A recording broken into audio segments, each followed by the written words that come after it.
Welcome to the Gold Standard here on the 440 Sports Network, and of course, partnered with a lot of different folks. Lower Broad Hockey, of course. You got Emma Lingan there. I'm Braden Gall, and of course, you work with Jeremy Kagover over on It's All Your Fault podcast as well. So I'm getting all the plugs out of the way early today because we got a lot to discuss. Emma, how are you this morning? I'm good. I'm a little exhausted from everyone on, Preds Twitter freaking out because they won one game. So now obviously the tank is over. But, other than that, I'm good.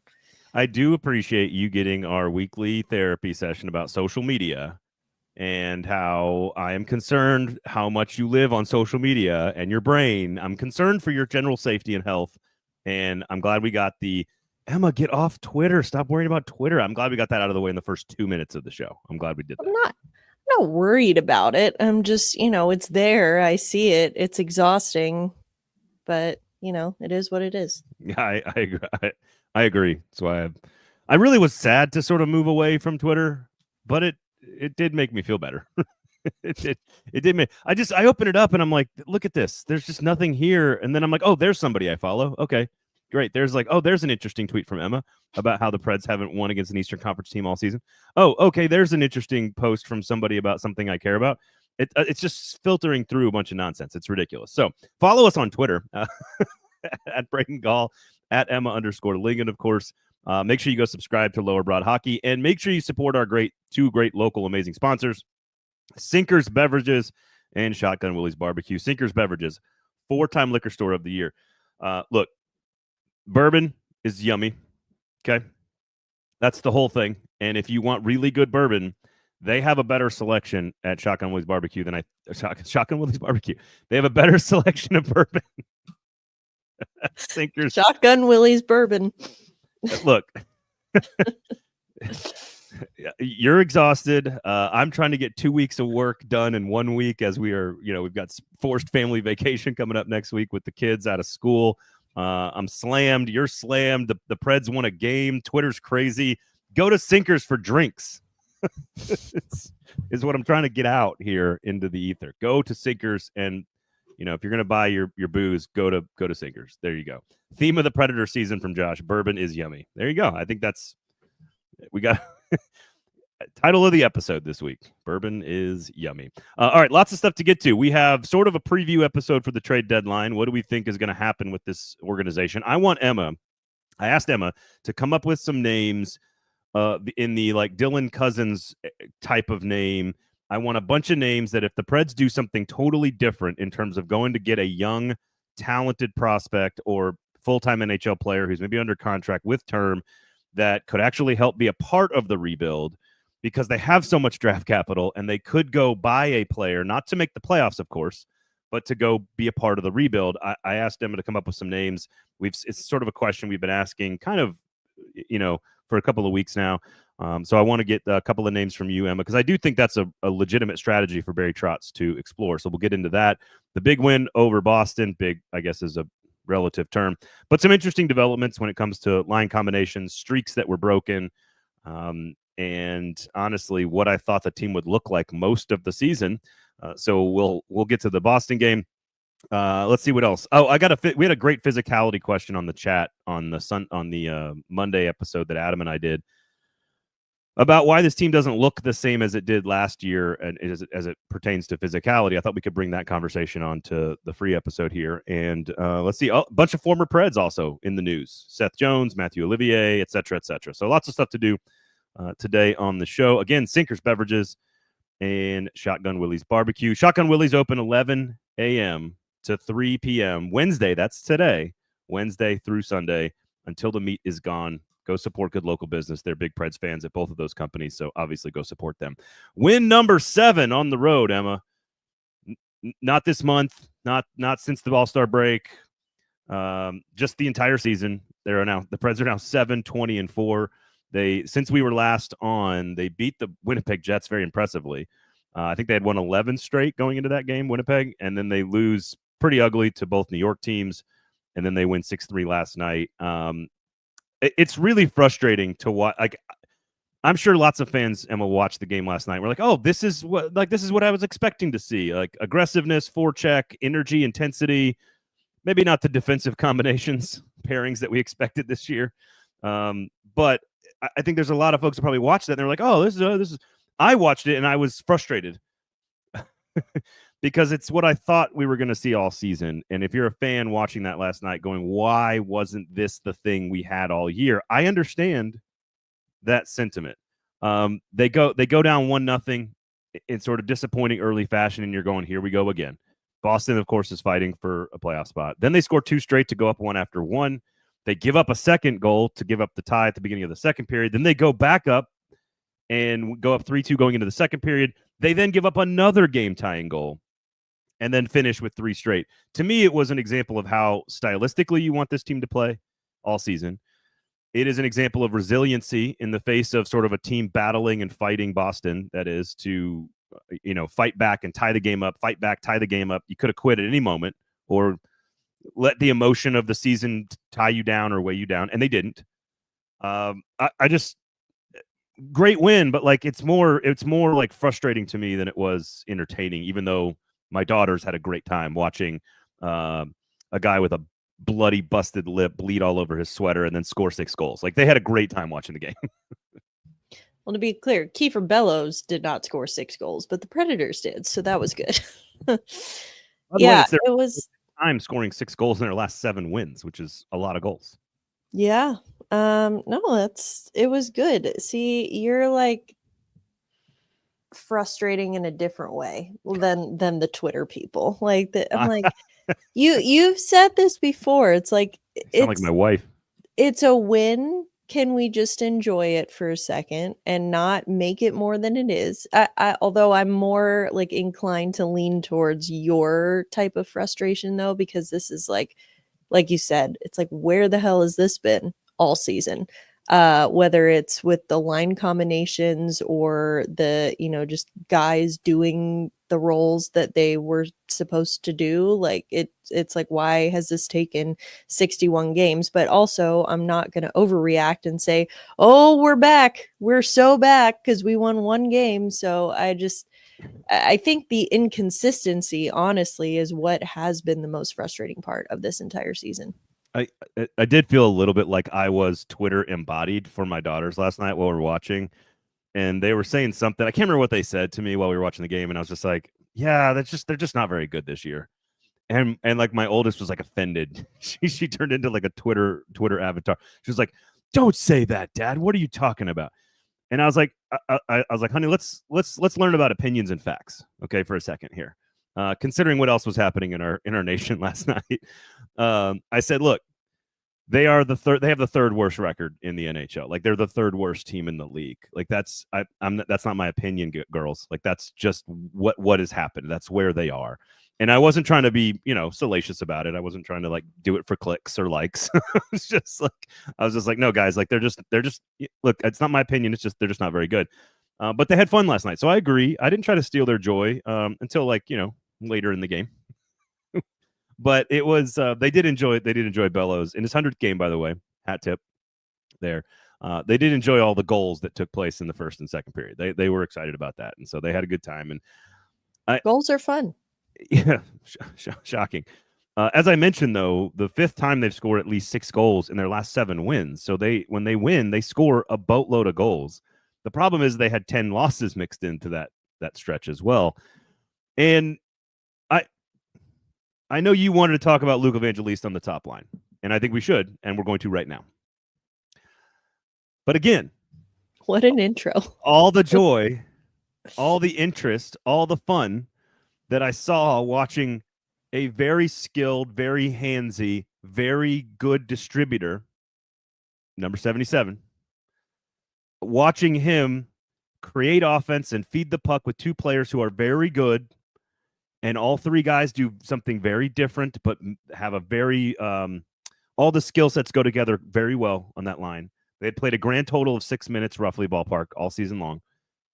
I came away going like, I'm pretty sure I did a show with Emma and Michael, by the way, in the summer when they signed the very first show, when they signed Steven Stamkos. I said, I want to see Luke Evangelista next to Steven Stamkos. I don't know anything about this stuff.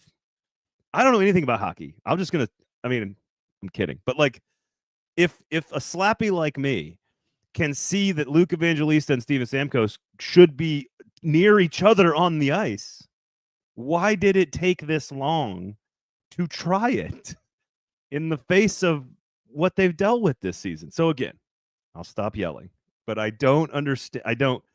In all of the oh, that's interesting. Oh, that's fun. Oh, that looks good. In all of that, it's still laced with why? Why did it take this long to get to this point where these two guys are playing together? And again, if somebody like me could see it back in the summer, I don't know why a professional hockey coach took this long to do it. I'm not like attacking him. Like the season is what it is. But I think it's a fair question to ask. Yeah, I do too. I thought the same thing. I was like, we put Evangelista with skilled quality line mates, and all of a sudden he has his best game of the year. Wow, Braden is going to be insufferable tomorrow. I'm not insufferable. No, but I agree with you. I think, especially considering the Cuisinart that Andrew Brunette has used to throw out these lines all season. Is that a kitchen reference? Like, yes. Like you chop things and you mix things like you chop them and mix them up, and it just like throws everything together. That's what the lines have been like this year. And I think kitchen appliance references means you're getting older. I just want to point that out. Yeah, well, that's okay. I think though that it is baffling with all of the different combinations that we have seen this year, and to a fault, not even just, from game to game, but within games, with how quickly Andrew Brunette pulls the hook on these guys. Like if they have one bad shift, gotta put them on another line. And it has never occurred to him to put Luke Evangelista with not only Stamkos, I'm going to say being with O'Reilly, I think helped him tremendously. And Agreed.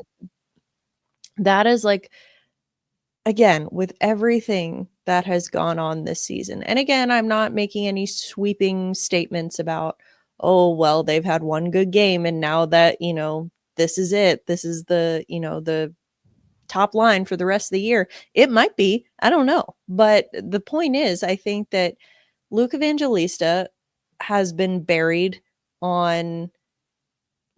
he's been buried in the bottom six for too long with line mates that don't allow him to really, see his full potential. And to be quite honest, to a slightly lesser degree, I'm going to put Tommy Novak in that category as well, because I think we saw good stuff from Tommy Novak last night too. He had a really nice goal.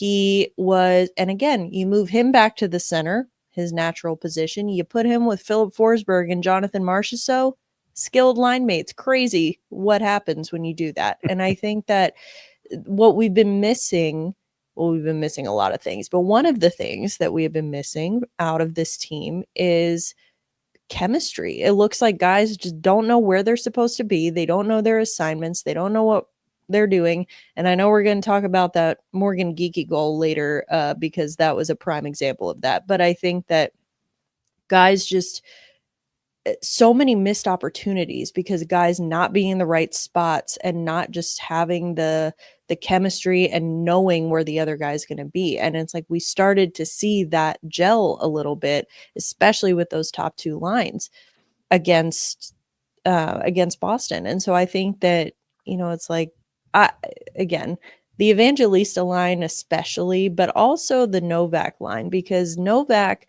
was one of those guys like, oh, he might be a top six center. Let's try him on one shift with Steven Stamkos and Jonathan Marchessault against Dallas in the first game. Oh, didn't work. Never mind. We're done.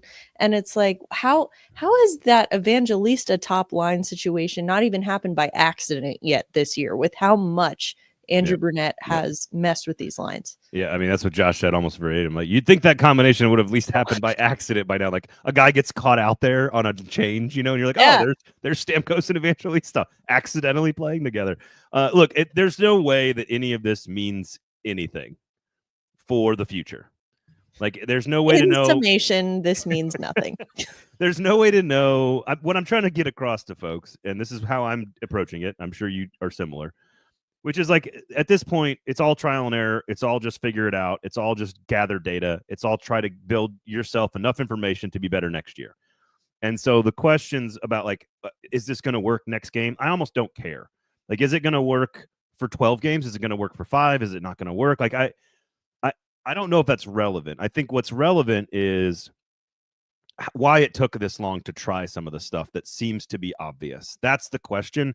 And not to add another sort of bullet point to the list of things that aren't necessarily going to be positive in the autopsy of Andrew Brunette's season. It's not going to be positive that they had 6 minutes of ice time together going into last night. It's just not. And when you look, and again, I think without getting too deep into the granular skill sets of each of these guys, sort of staying at a 20,000 foot view of the top 2 lines you're talking about. Well, what is Tommy Novak missing in his game a little bit? Well, size and physicality. What does Philip Forsberg bring to the table? Size and physicality. Well, what does Marchessault bring? He brings energy, intensity, grit, sort of toughness. Well, that's what Tommy Novak needs around him.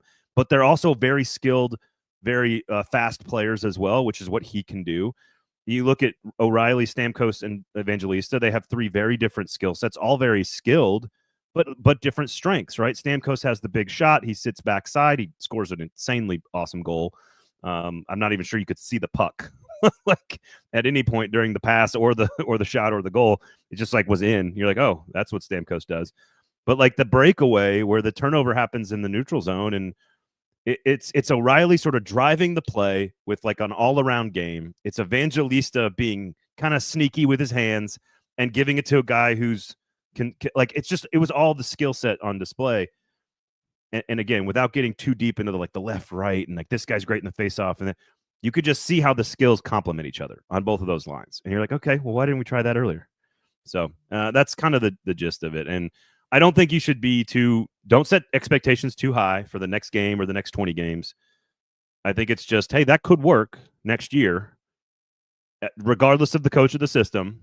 And why didn't we see it until now? I think that's kind of where I'm at on that, which is, again, to your point, like, let's enjoy something. If it's going to be good the rest of the year, enjoy it. I agree. Don't get upset about winning a couple of games. It's not going to – they're still going to be real bad at the end of the year, and they're still going to get a high draft pick, so don't worry about it. Yeah, that's what you would think, that's like, oh my God, they won 1 game. Now they're going to go 21-0 to finish the year, and they're not going to get a high draft pick. No, they're still – it's, we're in March. It's still not going to end well for this team, but – Stop reading Twitter. Brandon – I'm not reading Twitter. That's me. No one says they're 21-0. No, but I think no one is saying 21-0, but people are saying that, oh my God, wins are bad because wins mean that Brunette stays and we don't get a high draft pick. It's like, no, 1 win is not going to change that. Well, and the difference between picking 3rd or picking 5th is not going to change the direction of the franchise. No, it probably isn't, because if it would, then you have enough assets to go from 5 to 3. If you think the franchise is going to be changed by that, you've got to pick to trade up to get that guy. This is a good question here from Brandon. It says, do you think with some consistency that Novak could become the number 2 center that we've hoped for? I find Novak to be, I'm sort of wait and see on all of this with Novak. I don't believe that I think he's got tons of talent. I think he could absolutely get to, like 20, 30 goals. I think he could get to 50, 60 points. Like, I think he's got the skill to do it. Does he have some deficiencies in his game? I don't know if he's a second tier center or if he's a 3rd tier center. I don't know if the 3rd line is supposed to be offensively gifted as Novak could be. Like, he kind of is an in-between player, and I'm in wait and see mode on where he will fall long term. If any of that made sense. Yeah, no, I think I'm with you. But if the question is, does he have the potential to be that? I'm not saying, yes, this is your number 2 center, but I'm saying, like, does he have, like, we've seen it. We've seen that it's in there. And I think that in Brandon's question, the word was consistency. With some consistency, can he get there? And I think you brought up a really good point about the, putting him with the right line mates. Everyone after us included, we were ragging on him after the playoffs last year because he got ragdolled by the Canucks because he's small and just lacks that physical edge to his game.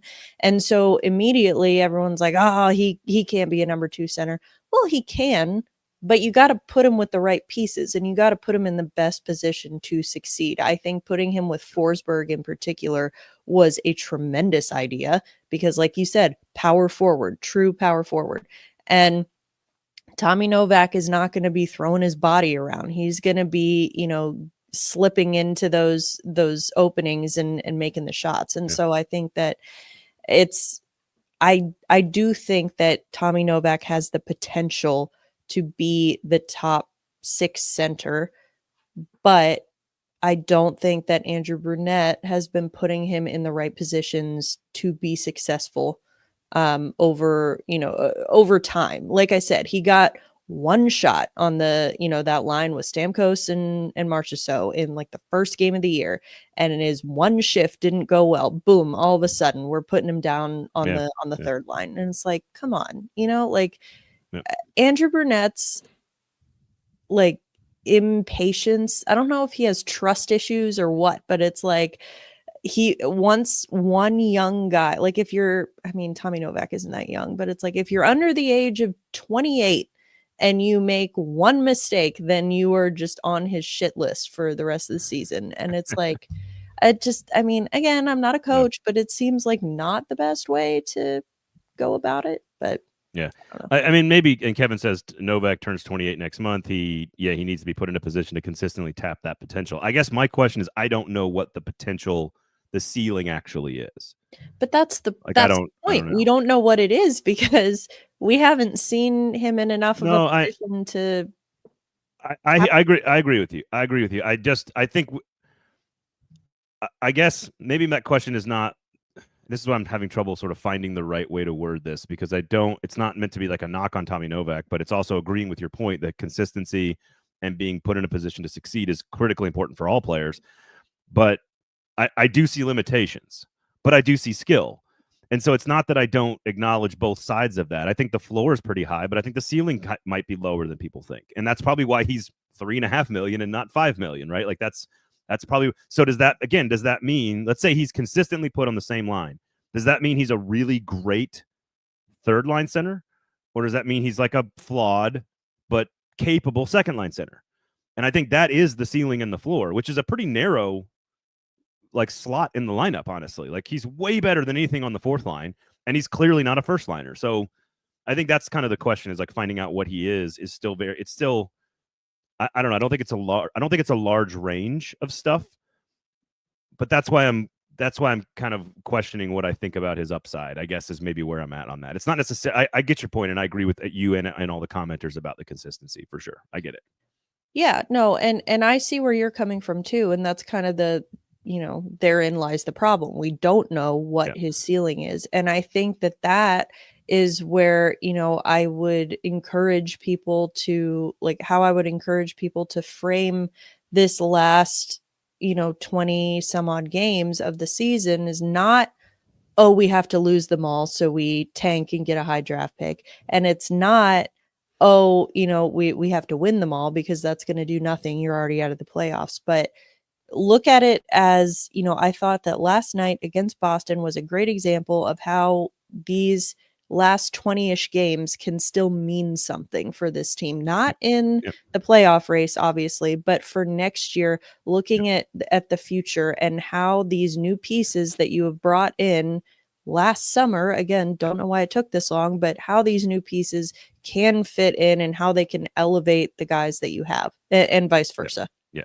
All right. So we're going to talk a lot of trade deadline moving forward. We're going to talk. There's a physicality question I really want to answer. I do want to talk about Daniel's comment here.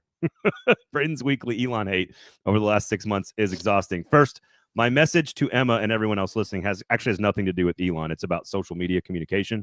It's about how people are their worst selves on the internet and they don't communicate all the time with all of the thinking, and all of the frontal lobe development, that people are generally different with each other on the internet than they are in real life.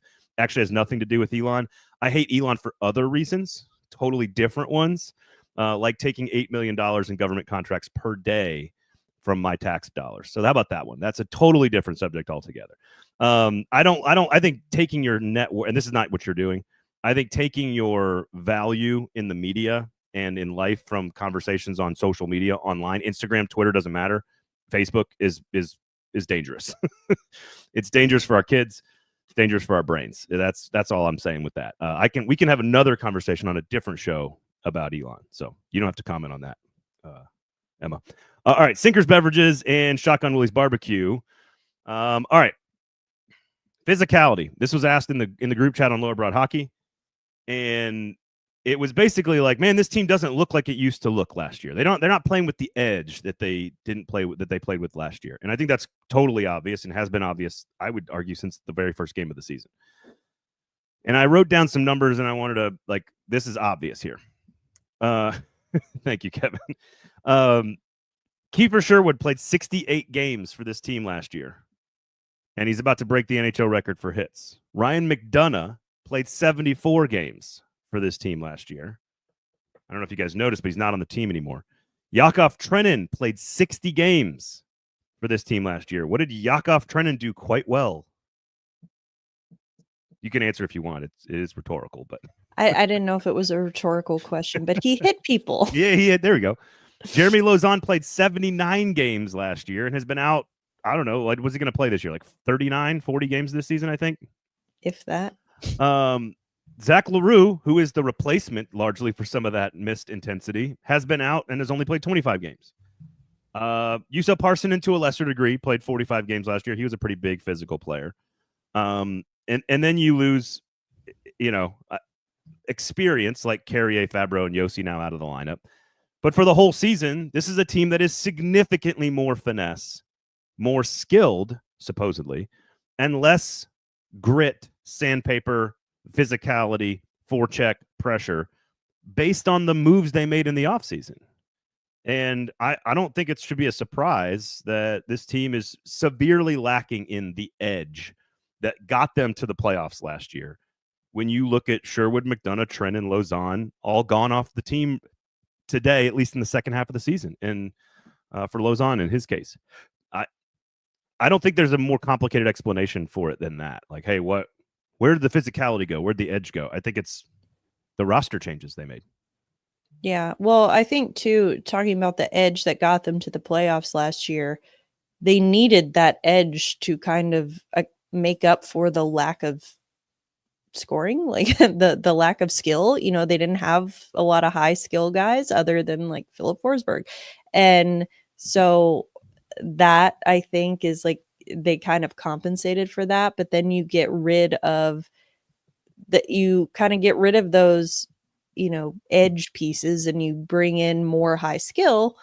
And now you've kind of swung too far in the other direction. I think it's maybe a little bit more of a balance issue, that it's not that one is good and one is bad. It's just you need the right balance. And I think last year they had a little more edge, not enough, offensive skill.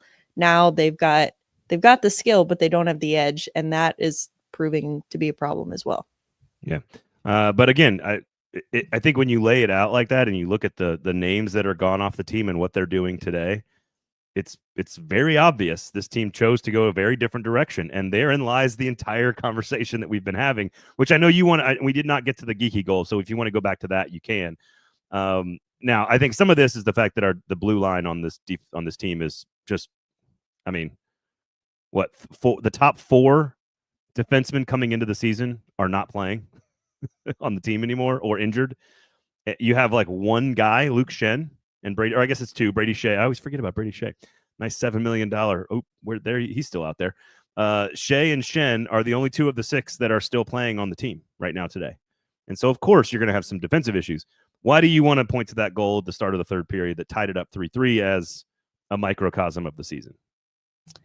Because, and I think, this is not the only goal like this that Nashville has given up this year, but I think that it was such an obvious, powerful visual that was oh my God, there it is. That's the problem.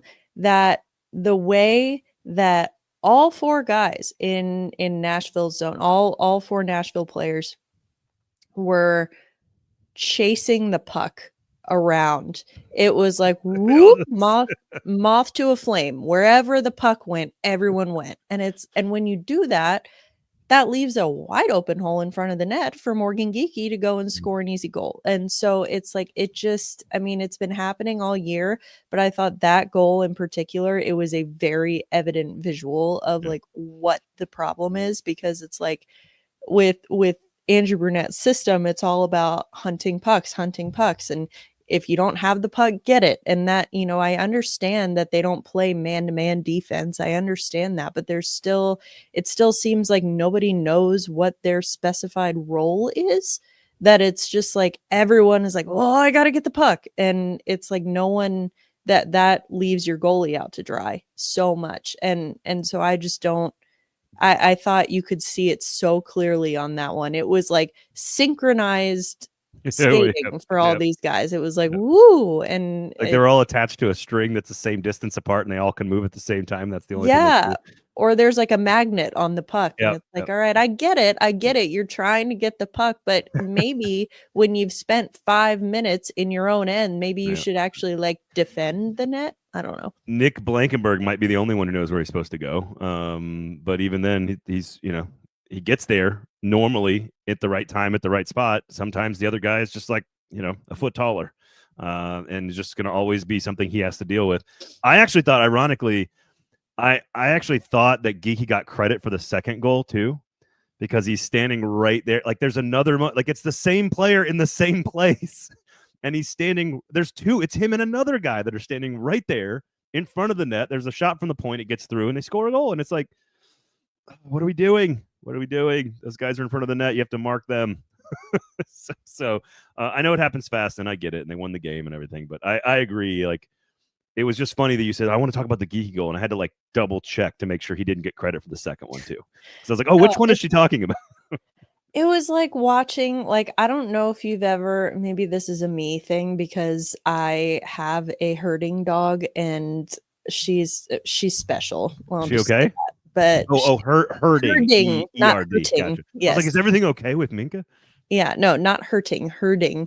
And so back when I first got her, like 5 years ago, I randomly was on YouTube looking at these videos of herding dogs, like with cows and whatever and it's like watching how this one little dog can get this, this entire, like, I don't know, what's a group of cows called? Herd. I'm assuming if you're herding. Yeah, I guess, but I don't know. So like a herd of cattle to completely, like this one little black dog has like all these huge cows and can just get them all moving in one direction. Moving. I see what you did there. Yeah. I actually wasn't trying to do that, but there we go. That's what it looked like. It's like this little puck was herding these giant hockey players around the ice. And it's like, what are we doing? A lot of cows in Germantown these days. Yeah. Well, I don't know. She loses her mind every time she sees an animal on TV. So I don't know how good she'd be at actually herding. Well, all right. So I agree with you. It was, and again, way to go on the squad for like reacting to that and finishing the job. Like they did it all night. They fall down first. They come back and score twice. They give up the tire. They come back and take the lead again. They give up the tire again. They come back and score 3 straight to win the game. And oh, by the way, a show in which we will not use the goalie's name on the show. So far, we have not used it one time. So let's not do it. Let's see if we can go the whole show without saying the goalie's name. Is there a reason we're doing that? We just have talked about it a lot. We don't need to talk about it anymore. Like, it was solid. It's fine. There was another game last time. He wasn't so solid, but it's fine. We can just keep moving on. Because again, he didn't get any help on that play. To your point, toddler soccer, as Brad says. I don't necessarily disagree. Yes, okay. That is a lot. That's kind of what it looked like. Yep. Okay.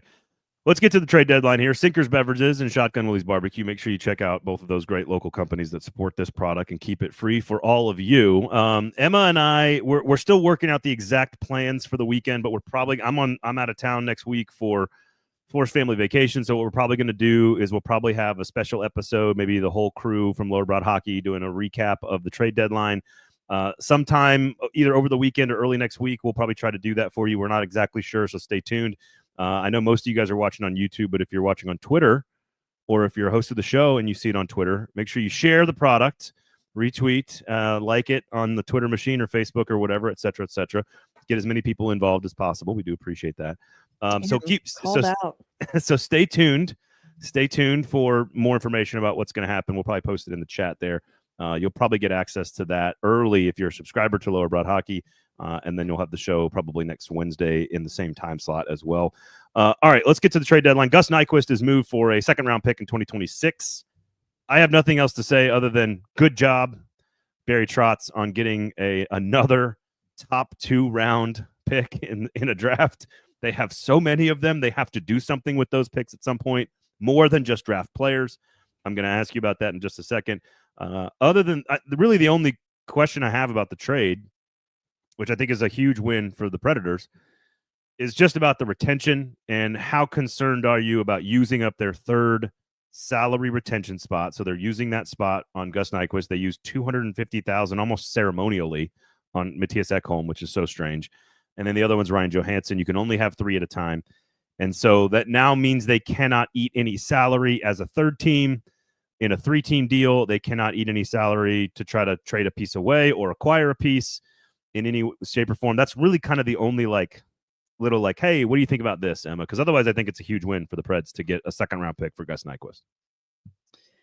Yeah, I mean, I personally am not that concerned by that part of it, because I think that, and I'm going to get to this when I know you asked me to come up with some names of guys they could trade for. My caveat for all of that is going to be, these are guys that I honestly don't see them trading for at the deadline, and probably in the off season, if at all. But I think the whole retention piece is more indicative of the fact that, cap space is at a premium right now, and Gus Nyquist was your very obvious trade chip, as a rental on an expiring contract. So he's the one. You had to trade him. If Barry Trotz didn't trade him, then that would be a big failure. So I think that, you trade him, get a very good return, and you eat half of his salary. But again, I'm less concerned about that because I didn't really see them doing anything earth-shattering in the immediate term. Even if it's being the third team in a 3-team deal, I think that's not, what they're trying to do right now. It's not what their focus is. And I think if you look beyond this season, okay, the Nyquist salary comes off the books, and then you have Johansson comes off the books, and all of a sudden you've got more retention spots. You also have more time and more flexibility with your roster and what you want to do trade wise. Like I said, especially during the off season, as a team that's looking to add pieces with term, then, I don't know that the deadline is necessarily time to do that. But I think that looking at the overall goal of this team right now, it's not focused on right now, and that the salary retention piece only affects them right now. So I don't really see it being that big of an issue. It is 1/4 of the season, so you're prorating 1/4 of the contract and then split in half. So the money is not a thing. It doesn't matter. It's irrelevant. No, but and it comes off the books. It's the slot that if they were to try to go do something else. And I agree with you. The Ryan Johansson, and Brad asked about, is there a decision coming from the Ryan Johansson hearing? I have a feeling they're going to win, the Flyers are going to win the hearing, but it doesn't matter if it doesn't get established before the deadline, because then that slot is still filled and it doesn't matter. They can't use it. So either way, to your point, they both are off the books at the end of the year in 20 games. So it doesn't affect the moves they're going to make in the offseason. It doesn't affect the things they want to do. If it's a trade, if it's salary, whatever it might be, it doesn't affect them. It's more just about in this moment, this week, if they wanted to trade Steven Stamkos, I'm just being totally hypothetical here. If a team came in and go, hey, we want to rent Steven Stamkos for a couple of years, we need you to eat $2 million of that salary for the next 3 seasons, so we can take the other 6.5. They physically can't do it. Well, so I think that's all that is.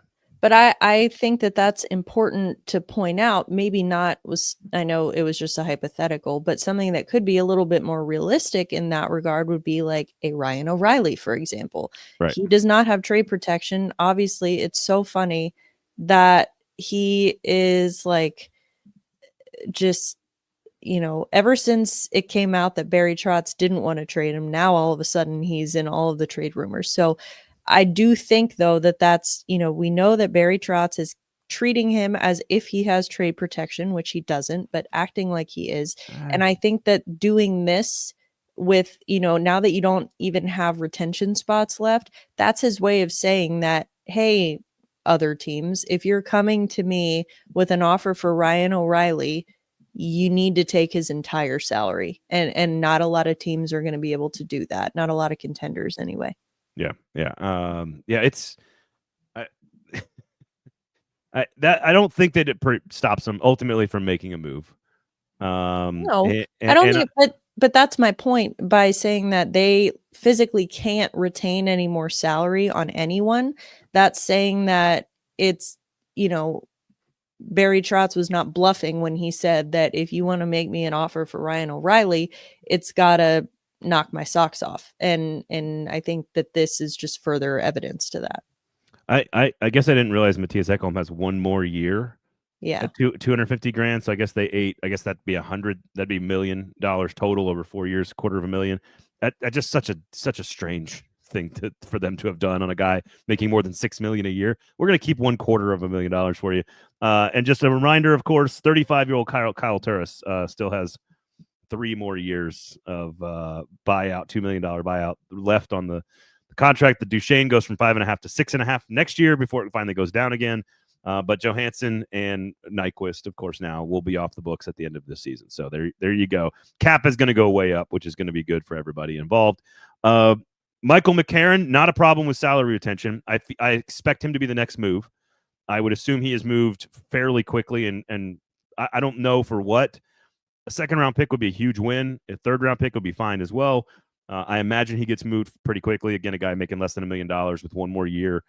Big guy who can kill penalties, win faceoffs, play on your fourth line. Not a lot of offensive upside, but kind of know what he is. Ryan O'Reilly, Colton Sissons are in that group. Is there any other names? I mean, I know we've gone over this a million times, but is there any other name that you think should be on the block that you think is worthy of moving, that, it doesn't bother you long term? I think Sissons and O'Reilly, we've covered that. There's a next year element to those two guys as well. Yeah, Brazil says Luke Schenn. If somebody wants to take Luke Schenn, let's go. I mean, I like talking to the guy, and he's had a good year, but let's go. Trade everything. Yeah, I mean, it's so funny because if you listen to Toronto fans, they want Luke Schenn back so badly, and they're like, "Oh, we should give him a first-round pick for Luke Schenn." Hey, Barry, if someone comes to you and offers you a first-round pick for Luke Schenn, take it and run. We've got a Luke Schenn for you. But that is not happening. No, I'm sorry. Luke Schenn is not he's not netting a first-round pick in a trade. I am still, I know I can't believe that I'm about to say this, but looking, considering how I spoke of Mr. Schenn last year, I am actually on the don't trade Luke Schenn train right now. I think one more year at 275 next year, just so if you want to keep him, you get one more year of Luke Schenn. Well, I'm saying you trade him at next year's deadline when he will be a rental. But no, I don't disagree. Mr. Brazil says, what about Tommy Novak? No. I would keep him. I'd keep him. I don't know. I feel like his value now would have gone down. So you keep him, see what he can really do. It goes back to our earlier conversation, see what he can do with some actual consistency, and then maybe trade him. So this is any other pieces, because I'm going to use Novak as a segue into this next thing. Any other pieces that you think that we're missing here in this conversation? I think McCarron, I think almost all these guys, McCarron, Sissons, Novak, and O'Reilly should be on the table. You should listen to everything. I think Sissons and Schenn. I think Sissons and O'Reilly will help you win games next year. Yep. without a doubt. So I could see both sides of it here. But I For do think sure. there's a Novak angle I'm going to present in just a second, but I want you to sort of, anybody else you want to include? No, I just think, kind of furthering that point. I think that when I said no on Novak, I don't mean don't listen or take him off the table. I think he should be on the table, but don't accept a deal that's not enough. Plus, at 3.5 million a year, I know it sounds like not a lot, but at the deadline, when a lot of these contenders are up against the cap, that is a lot. So I don't know that you're going to get, the kind of return that you want for a player like that. I've got a plan. I'm going to lay out. All right. Let's see here. Okay, so according to The Athletic, Ryan O'Reilly, number 32 on the list. Michael McCarron, number 33 on the list. Again, not premier pieces, but solid trade chips if you want to use them. Here's my question. Last one before I get to my whole presentation here, which is I'm going to need your help on for the names on the other side of the equation. And that is, who do you want to see win a cup? I mean, Ryan O'Reilly doesn't count. Marcia Show doesn't count. Stamkos doesn't count. Luke Shen won a cup. Obviously, Saros, Forsberg, and Yossi are not being traded, so those three are not on the board. It's obviously Colton Sissons, so maybe this is also a rhetorical question, but like, who would you love to see go get traded? Which Predators fans would then be rooting for that guy? Like, hey, I want to see that guy go win a cup. I mean, again, Colton Sissons is the obvious answer to me. Yeah, but I also don't think he's getting traded, so. I don't either. I'm just saying, who would you want to see go win a cup? That's all. I wouldn't be mad seeing Michael McCarron winning a cup. I think he's been through a lot in the last couple of years. I think, he's kind of a fan favorite, I'd be happy about that. Okay. All right. So here's my Novak angle to all of this. And we'll get to some of the other former Preds here in just a second as well, because Seth Jones' trade is interesting. And so is you got Matthew Olivier getting a 6-year, $18 million deal, I believe. And as I mentioned, Kiefer Sherwood about to break the record again for the hits. Yeah, Ekholm, I think, is a good one. Brad says Matthias Ekholm. Absolutely. Not somebody that's on the team currently, obviously. But yes, I would love to see Matthias Ekholm win a cup. I was rooting for Edmonton in that series last year for that exact reason. Here's the Novak angle that I think is the most interesting. And maybe I'm crazy. You can tell me what you think. I asked you to go give me some Dylan Cousins type names. Right? Trevor Zegras has been a name that's in this group as well. A young player who could be a part of the longer-term rebuild for the Nashville Predators. Probably more expensive, but an established player. So those guys are, I want to say Cousins is around $7 million. I don't have Zegras' contract in front of me, but it's not small, but it is what it is. You have so much draft capital, and if you trade McCarron and get a third-round pick or a second-round pick, or you move Shen and get a third-round pick, you're going to have even more. You're going to have, what is it, like 7 or 8 picks in the first 3 rounds of the next 2 drafts. Maybe more. I think it's 10 picks maybe. And especially if you add a couple of more, because you have 3 in the first this year, and you now have 2 2s next year.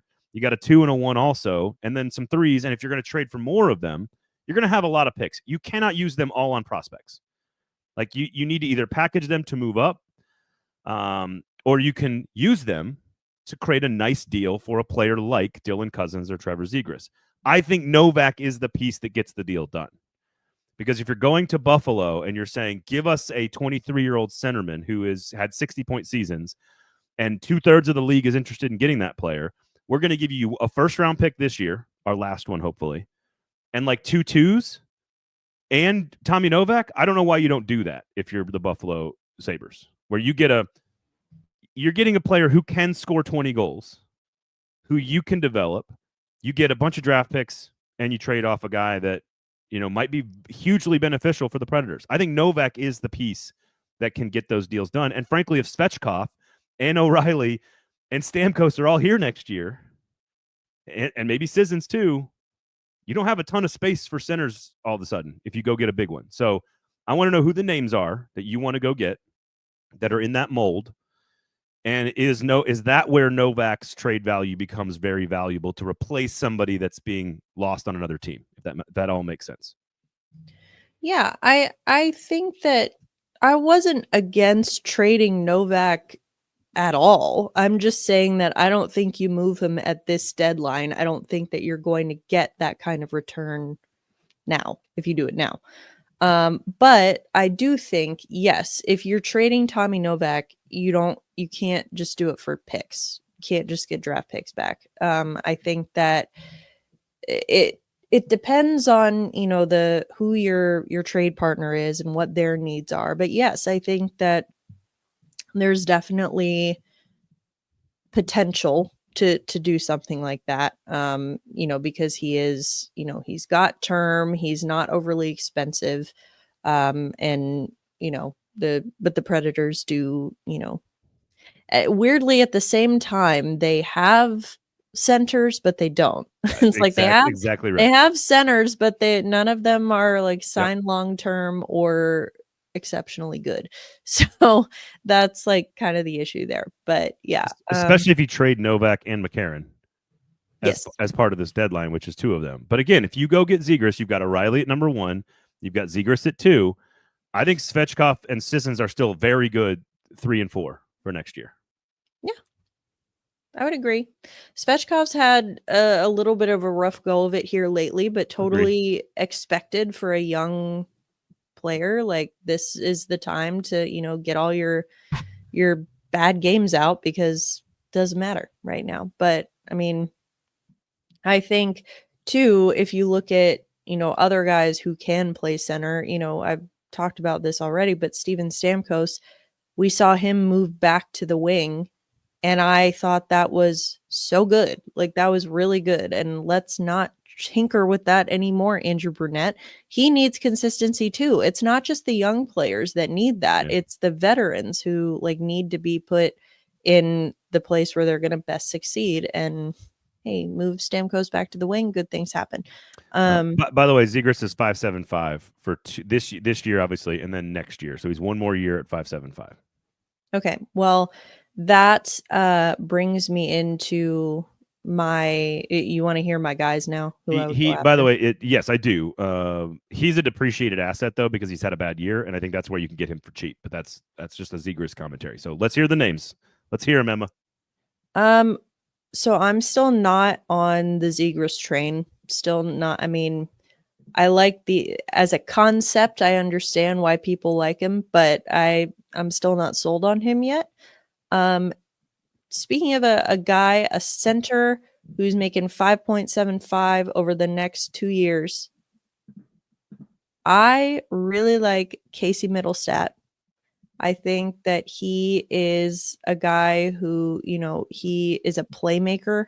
That's what they need. Nashville, playmaking centers. I mean, Colorado went and got him from Buffalo at the deadline last year because they needed a 2C. LOL, because Ryan Johansson didn't work out in that role. But it's like time is a flat circle. So now we get Middlestat. But I think that, you know, he is a proven top 6 forward. You know, he's not a goal scorer, but he is a puck distributor. And that's what we need if we're talking about guys like Stamkos and, you know, getting those guys and Forsberg, getting those guys going. You need to get him with a skilled puck distributor. And I think that, you know, he's only 26 years old. He has a lot of upside. And I think that 5.75 million over the next 2 years on a 26-year-old is a pretty low risk move. Middlestat next to Forsberg and Marchessault sounds pretty good to me. Right? Yeah. Or on the top line with Stamkos and fill in the blank on the right wing. If Evangelista's still there, great. If not, okay. Maybe maybe Evangelista and Middlestat on the same line is a little too much distribution. But I think next to Marchessault and Forsberg, that would be really interesting. So. And I think with, you know, like that's the type of player. Like if Colorado wants to give you Casey Middlestat and they want Tommy Novak in return, yeah, sure. So the question then is, a team like Colorado, you know, trying to win, why would they do something like that, which is all picks? Like, to me, the reason Zegras is appealing and Buffalo is appealing is because they do want the picks. Like, they want a bunch of draft picks. Now, is Colorado, have they thinned out their farm system so much going for the championship and winning the cup that maybe they want to do some of that? They're going to need something that benefits them a little bit more, I think, in the short term. And is Tommy Novak enough for that? I don't know. This is where the Jeremy Lauzon injury hurts. Because I think if you could put Lauzon in with Novak and like a first-round pick, you could go get him, I feel like. But I'm curious what Colorado would be asked. He is definitely listed on a lot of like he's out there as an option. So it'll be curious to see what they want for him. This is why I am still cautioning here. Like everything I'm saying comes with the caveat that I don't expect these kinds of trades to be happening at the deadline. It's a podcast. We're having fun. Yeah, no, I know. I'm just saying I would have zero expectation that this is going to happen. I like it. What else you got? I like it a lot. I got another one that I think would be like a sort of a solution, at least in the shorter term, a little bit of term, but not a lot, for your physicality question from earlier. And this is another guy who's been on, I think, on the trade block. Honestly, everyone in Buffalo whose name is not Rasmus Dahlin has basically been on the trade block. Yeah. But Alex Tuch, big physical winger. He's strong. He skates really well. He kills penalties. I think, he was one of the big pieces that Buffalo got back from Vegas in the Jack Eichel trade. And he is signed through next season. And he's, probably not going to be, he's 28. So he's not like super young, but he's also not old. Like he's the same age as Tommy Novak, basically. So I think that is. Is he like James Neal, in your opinion, to some degree? To a degree. Like a big physical winger who's going to, kind of score some goals and play that brand of hockey. I'm not saying he is. I'm just sort of trying to give Preds fans who don't know much about him sort of what he might be. I don't know if he gives you, 4.75 for a couple of years. He's under contract through, as you mentioned, 25, 26. I don't know if I'm on board with anything that's not a long-term center. I hear you. By long-term, I mean like 3 years. 3 years is sort of where I'm at. I don't care about 20. 28's not bad. I don't mind. 28, you can still play for 5 or 6 years. But that's the thing. Even though he's only signed through next year, you can always extend him. Like you have the option to do that. It's not like he's 35 and then you run into a problem. So I'm saying at 28, even though he's only under contract through 26, you can always sign him longer if you want to. All right. I like Middlestat better, but I smell what you're stepping in. What else you got? I like Middlestat better too, but you're asking me for 3 guys, so I'm giving you 3 guys. All right. Last one is a little bit different of an animal here, and I think that in the sense that he is an RFA after this year, therefore it would trade. You want to go get Mikko Rantanen? Yeah, $14 million a year. I don't think it's a crazy idea to talk about it. Because the Predators have never had a player of that caliber. No, they haven't. And Carolina cannot get him signed right now. No, but I also 3 first-round picks. Let's do it. No. If you're going to sign... They've never had a guy like him, ever. With Rantanen, it's not just trading for him. It's not just what would it cost in a trade. It's you have to have the wink, wink, nudge, nudge handshake deal in place that you're going to extend him for like $14 million a year. And Nashville should not do that. I agree with Kevin and you that unless he's playing center, it's not worth it. I'm just saying, if we're just having fun being hypothetical here, it ain't my money. You can get him for 13.5, 7 years. I don't know. I never had a player like that in this town ever. Not even no one ever. Sorry, Forsberg, no disrespect. Nobody like this has ever been on the team. Okay, well, either way, like, I'm not going to justify this nonsense. I'm not entertaining this. No, because I said he's an RFA, and you said Rantanen, and Rantanen's not an RFA, so you threw me off there. Oh, sorry, that's right. I guess you're right.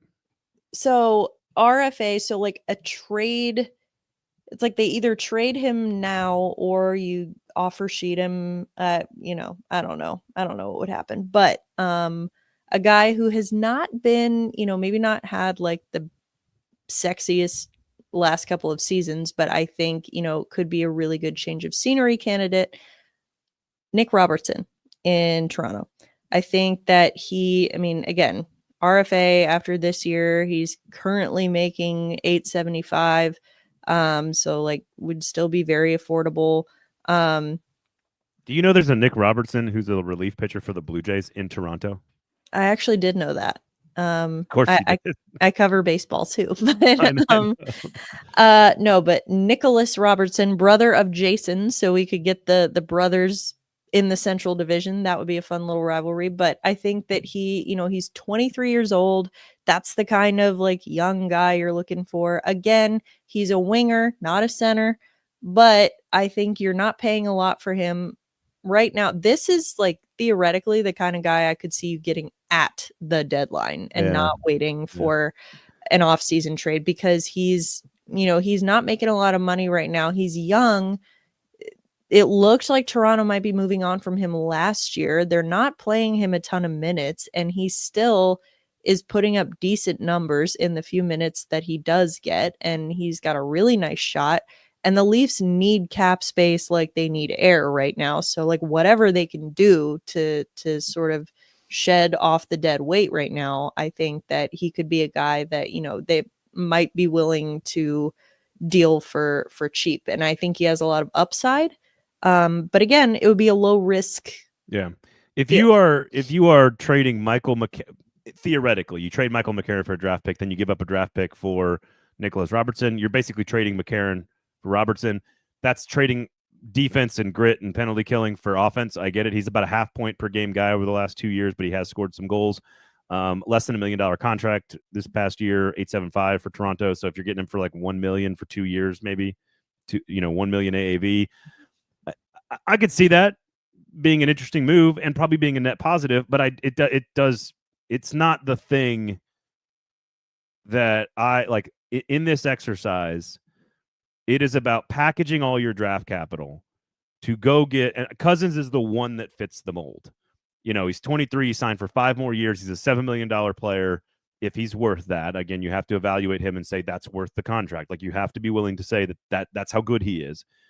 And he's going to be your 2C for a long time, if not maybe work his way into top line center status for you.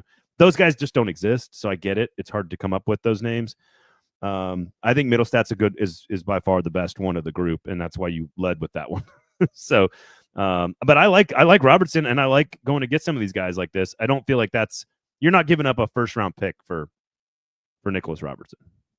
No, but the point in this exercise, I feel like this was a trick question. That if I didn't, you wanted me to say Cousins, and I didn't say Cousins, because Cousins, for me, talking about worth and the contract, it's unless Buffalo's going to eat a big chunk of that salary, which they don't want to, understandably, I don't think that he's worth it.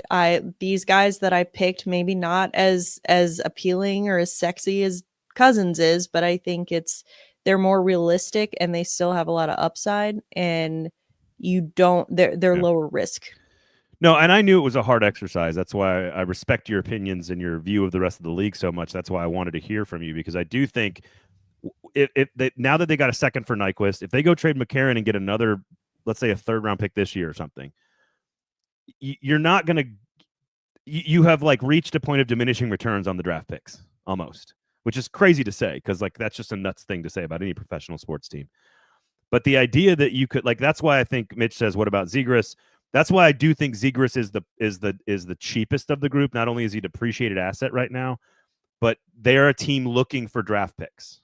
So there is like you're trying to find the matchup of where you could get rid of a 1st round pick and a 2nd round pick and go get a player that's kind of depreciated right now and give him a chance to be a guy flourishing in a different role. He clearly needs a change of scenery. Like he clearly needs a different place to play.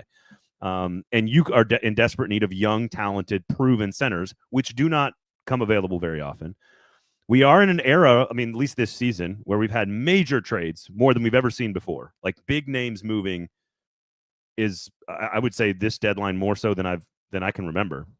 I mean, Rantanen and Seth Jones alone are huge names, and so I don't know. I just think that they have the ability to go bigger. Now, maybe to your point, that's not a deadline move. Maybe that's an after the season move, where a team is sort of done with the player that's, maybe there's not a spot for a young center or the contract is a little too big for them. They're trying to get out from underneath something. And you can say, look, we'll give you a 1st and a 2nd and a prospect, and Novak, give us this 24-year-old center who's under contract for 5 years. Like, I don't know, but I do think that is the strategy here.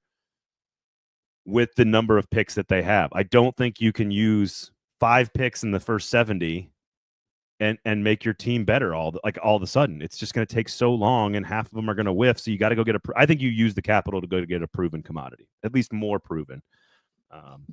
And still keep your number 1 pick. That's your pick, which is top 5, and then keep a second one, and then still have 2 first-round picks in the top 25. Get rid of the third one. Get rid of some seconds. There you go. So, all right, there you have it. Sinkers Beverages, everybody. And Shotgun Willie's Barbecue as I roll around my office. All right.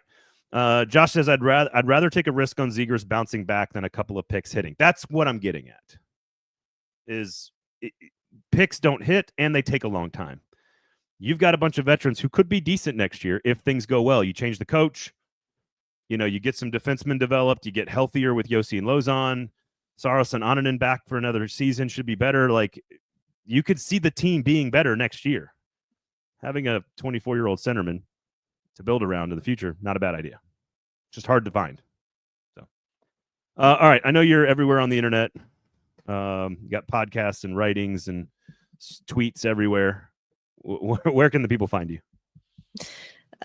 You can find me everywhere on the internet at Emma_Lingan. Herding cows and covering hockey. Emma Lingan. Mitch says Zegras passing to Stamkos sounds like a match made in heaven. Let's not go heaven. Match made in like purgatory. I don't know. We'll see. Otherwise, thank you for listening. Thank you for subscribing. We'll have a post-trade deadline sort of recap and analysis, probably with Emma, myself, and Adam, probably over the weekend for you folks who are subscribers to Lower Broad Hockey. Make sure you listen to Emma with Jeremy K. Gover as well on the It's All Your Fault podcast from the Nashville scene. Make sure you check them out as well. And I am out next weekend, so don't bother me. Don't tweet at me unless you're Daniel, in which case, thank you for commenting. We do appreciate you, my guy. Sinkers Beverages, Shotgun Willie's Barbecue, award-winning meats, and award-winning beverages. I don't know what else you need to know. For Emma, I am Braden. Thank you for hanging out. Thank you for listening. We will talk to you guys next week.